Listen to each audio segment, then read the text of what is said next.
Tak, zdravím u druhé kapitoly z Mafii. Tak, teď bude kapitola druhá, domov, sladký domov.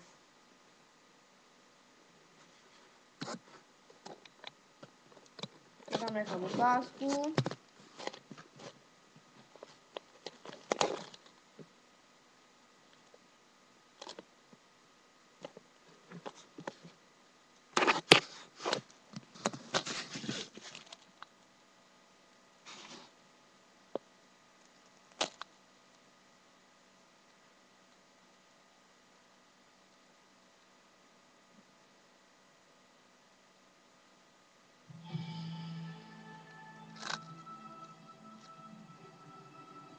Tak, teď tady Vito přijíždí vlakem z nemocnice, který chytil nějakou kulku. Tak.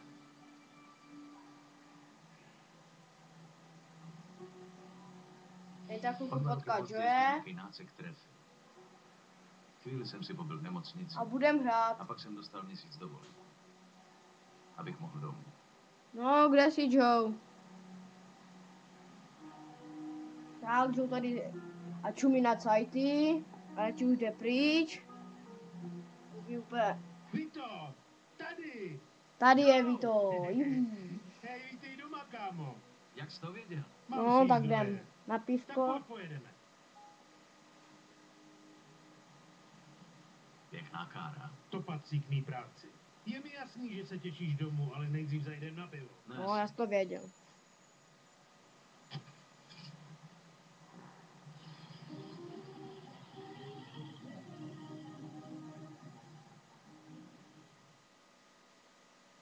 Tak tady to je Empire Way. Řekni mi pravdu, chybělo ti to. Hele, serme dvě prst. Tak tady je Empire Way. Někdy bylo nějak hodný, ale cokoliv lepší než zákov. Kde se kurva vzala to zasrané počasí? Tady je to nejstudenější zima v historii. Podle novin to tak bude ještě pár týdnů. Ale neboj se, dobrý drink tě zahřeje. Jak je to dlouho, co jsme si spolu vypili? To 2 roky? Skoro 3. 3. Večírek, který ho sečili, ho pamatuješ? No tak, Vito, hele, poslední drink jsme No, přepnu kameru Rkem. těsně předtím, než tě odvedli. Vzpomeň si. Jsme spolu 5 minut a už mluvíme o mých zatracených fotrách. Co takhle změnit téma? Tak povídej, brácho, jaký to tam bylo. Furt jsem čet noviny, abych byl v obraze a moc dobře víš, jak nesnáším luštění písmenem. Jo, to vím. Nakopali jste Mussolinimu prdel, co? No v podstatě. Trochu nám pomohl jeden chlápek, Don Calo. No neříkej, Don Calo, o tom jsem slyšel. Fakt. To si vsaď. Znám tady takový chlapy jako je on. Mafiáni. Když pro ně makáš, seš v pohodě, když je nasedeš, seš mrtvej. Vidím, že ses neflákal. Jo, a prej si dostal medaili, co? Od starého Petna. Ne, takže jsi pravý válečný hrdina, co? A co pak, vojil si pár sicilských štětek a jel si domů? Jo, přesně, Jo, jo, stará vlast. Tady můžeš vojet všechno, co má díru a dejka a všichni na to kašlou. To je ale země. A taky na starý dobrý USA a na to, že jsi doma. No, bla, bla, bla, teď jdem do hospody. Salut. A salute, čedá. Tak cože seš zpátky? Pustili tě dřív za dobrý chování? Ale před časem jsem chytil půlku, nějakou dobu mě drželi v nemocnici, teď mám dovolené. Počkej, to se ještě budeš vracet? To, co si smyslel, Volga, neskončila. Ty se ale nechceš vracet, že jo? Jasně, že ne, a co mám dělat? Počkej chviličku, hned jsem zpátky.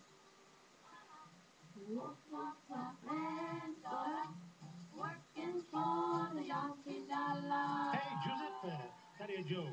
Pamatuješ na minulý týden? Víš co, ten chlap se jmenuje Vito Scaletta. Díky, Giuseppe. Fajn, tak se měj. Tak hele, vypadá to, že tvoje zranění je mnohem vážnější, než to vypadalo. A doktoři teď říkají, že už nejseš schopný bojovat. Cože? Hej, počkej, to si... Jak jsem říkal, znám nějaký lidi. Zítra dostaneš oficiální papíry. Když jde o ty správný razítka a podpisy, je to vždycky jen otázka peněz. Děláš si srandu? Ha, není to riskantní? Fakt nerad bych kvůli tomu skončil blok. A kde vezmu prach? Já se o to postarám. Ber to jako dárek na uvítanou. A neboj se, ty papíry budou čistý. Můžeš mi věřit. No, dík. Nemáš zač. No tak vole, teď jsi pro mě jak brácha. A teď můžeš začít vymýšlet, co budeš dělat dál. Jasně. Ale nejdřív musím domů. Jasně, chceš svíst? Ne, díky. Chci se trochu projít, podívat se, jak se to tady změnilo. V pohodě. Pozdravuj Tak, ode já mě si teďka Séru. zajdu pro pití A a zase budete... zítra za mnou. Musíme si promluvit. Nemůžu uvěřit, že jsi mě dostal z armády. Dík. Žádný problém. Uvidíme se zítra.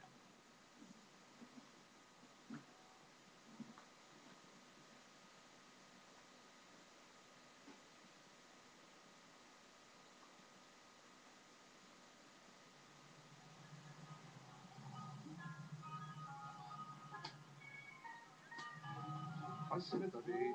Díky, to místíme. $2 a 25 centů, no to si bonku. Hej, co je novýho? Jak se jmenujete vojáků? Teď, když jsem doma, tak už je to lepší. Na dovolence nebo na dobro doma? Ne, to je tajný. A co je tady novýho? Abych pravdu řekl, nic moc. Všichni chtějí, aby válka skončila. Říká se, že to je Bla, bla, bla, bla, nejstudenější bla, zima jedu. v historii. Rád bych měl nějaké dobré zprávy. Nechují! Jen na jedno, pak se vrátíme.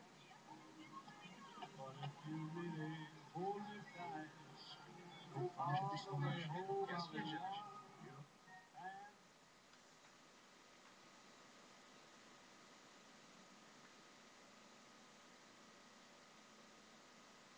Proto se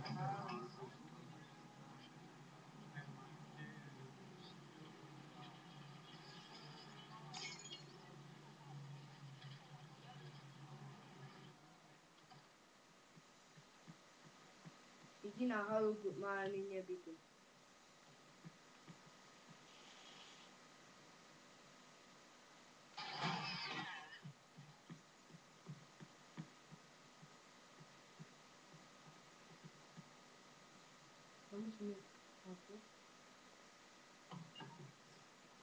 Ahoj, mami.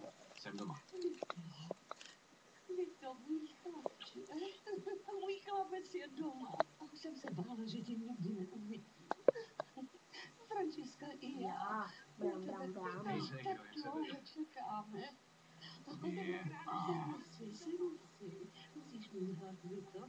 Francesca ti udělala moc dobrou večeři. Zopa de polo. Bude ti Chutná.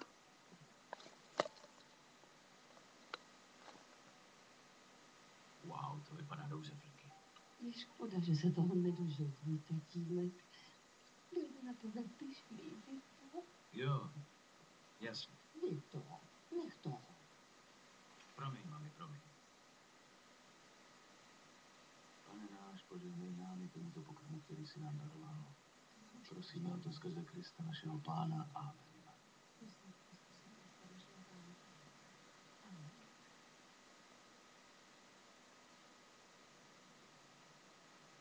Měl by ses vyspat. Tvůj pokoj je pořád stejný, jak si ho nechal. Jdi se vyspat. Už jdu. No, tak si lehni.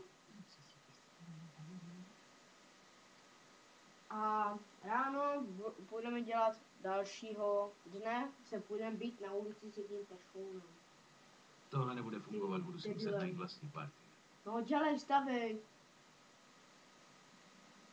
Musím si najít novou kvartíru. Asi najít, ne? No, dobré. Tak, kožená bunda. Nic jiného nemáme. Ano. Takže se musíš brzy vrátit? Vlastně to vypadá, že už zůstanu. Joey se o to postará. Joe, ty Joy. Zase problémy se zákonem. Mami, byla bys radši, kdybych se nechal zastřelit. Mafia 2. Přesně. Dobrá hra. Joey mi nejspíš zachránil život. Slib mi, že se s tím Joem už do ničeho nezapleteš. Víš, tvůj táta pracoval v docích pro pána jménem Papalardo. Je z odboru. Mohl by za ním zajít. Pracovat stejně tvrdě jako tvůj táta. Promluv si s ním. Slib mi, že se za ním stavíš ještě dnes. Tak jo, mami, dobře, slibuju. Grazie, Dio. Tak.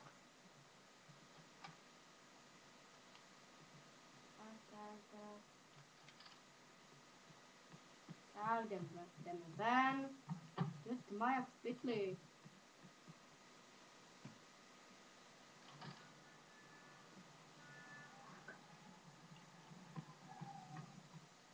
Takže je mi to. Omlouvám se. Je mi fuk, jestli Můžeme budeš mít. muset prodat všechno, co máš. Co se to tady sakra děje? Vito, Starej se o svý, krete. Jo, tak. Tak pojď, juniore, pošlu tě zpátky do školy. Velký frajer, co si troufá na ženskou, co? Tak se ukáž, pojď, frajere. Vito, prosím, je to komplikuje.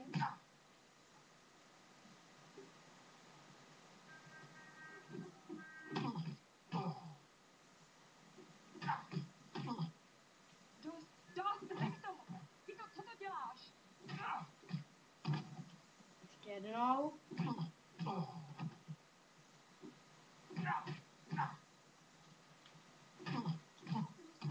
Tohle není tvůj problém.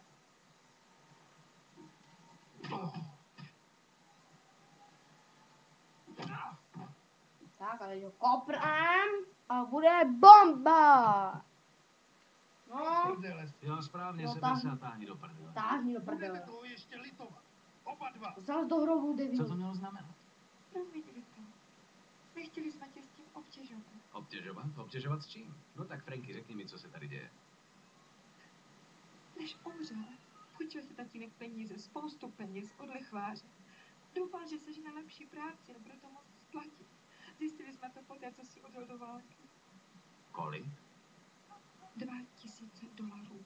Cože? Do prdele. Nejhorší na tom je, že ten chlap to chce vrátit do konce týdne. Jinak se zase zvednou úroky. Tolik peněz dřením v přístavu nikdy neviděla. Nevím, máma mi to nechce říct. To nevadí, Vito. Nějak si poradíme.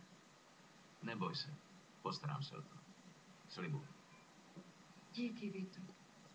Dávej na sebe pozor. Musím někde rychle sehnat 2 táci.